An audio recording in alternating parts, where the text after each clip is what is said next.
So, what is the appeal of giantesses? Well, I can't speak for anyone else, but to me, it's kind of that balance of the danger that they pose with their carry nature. I guess you could say balance, or maybe it's the contrast, or maybe it's how these elements combine. I'm going to talk about later, but in essence, it's those two elements being together and interacting. I would better describe it as the interaction between those two elements that creates an interesting appeal, especially in the romantic sense. Because especially with the giantess characters I specifically like, King Prodia or Altera in the Fate Extella game, right? Or that giantess girl in Seven Deadly Sins, they could all kill a human very easily. In fact, those shows even play with this idea. All the media I've mentioned plays with this idea with the characters I mentioned, but they don't, and that's because of their carry nature, especially to the people that they are fond of, that they care about, because of course they are the people that are the most aware of their immense size and what this means. And so it's due to both having and knowing that they have this possibility of hurting people so much, right? That they are especially careful. They have to be especially careful in order not to hurt those they love. And that to me just emphasizes exactly what would already be appealing with it, which is the scary nature. The fact that they have to try so hard to have the simplest of even gentle interactions with those they care about without hurting them.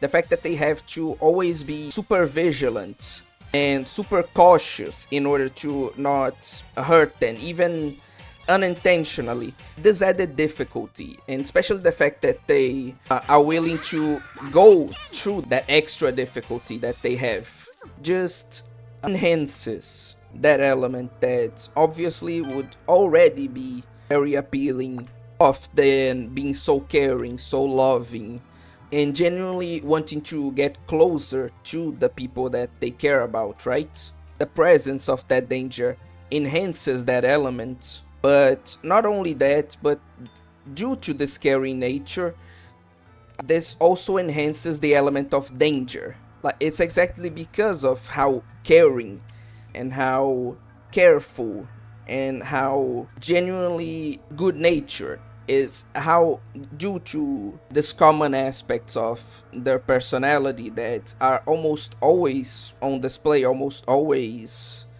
on the forefront, at the few moments when they are actually dangerous, when they do actually get mad and threaten to seriously hurt, especially the people that they genuinely care about, right? Even if in a joking manner, even if they aren't serious about it, even if they don't mean it. Just that element of oh shit that you have when they finally do get dangerous, and especially after you lowered your guard due to how caring they are.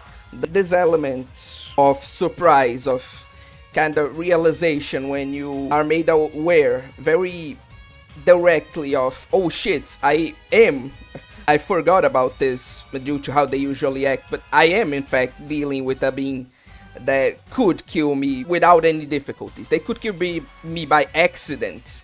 They're so powerful if they weren't so careful. So the combination of these two factors enhances both of them.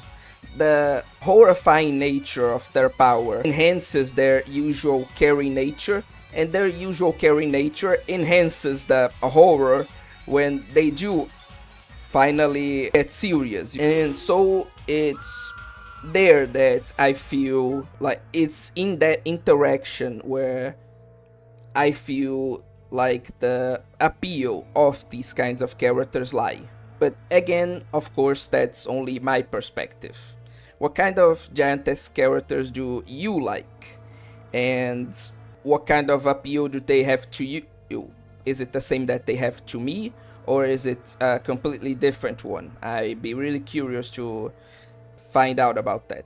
And since someone is probably going to ask, while I do find them very attractive, all the characters like that I listed, I find them very attractive.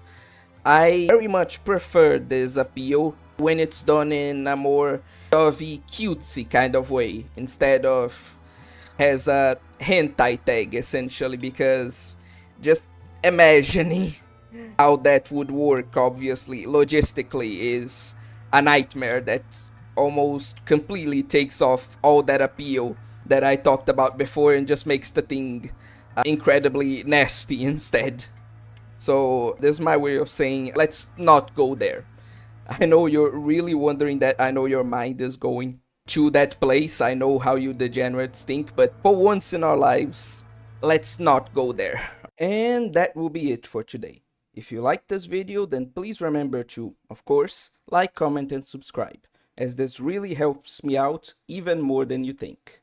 If you really liked it though, then I'd also really appreciate if you could support me financially, either through a one-time paid comment donation or by joining my membership, where for $1 a month, you get to participate in exclusive polls in order to decide which videos I'll make next, as well as get access to a couple of exclusive videos and, best of all, even get your name added to this incredibly fancy list of awesome people right here. But of course, no matter how much you choose to donate, if you choose to do so at all, do know that I deeply appreciate any cent you're willing to throw my way, as well as just the fact that you're watching this video up to this point at all. But with that, I think it's about time to, as always, bid you guys farewell. Obscure Anime, out!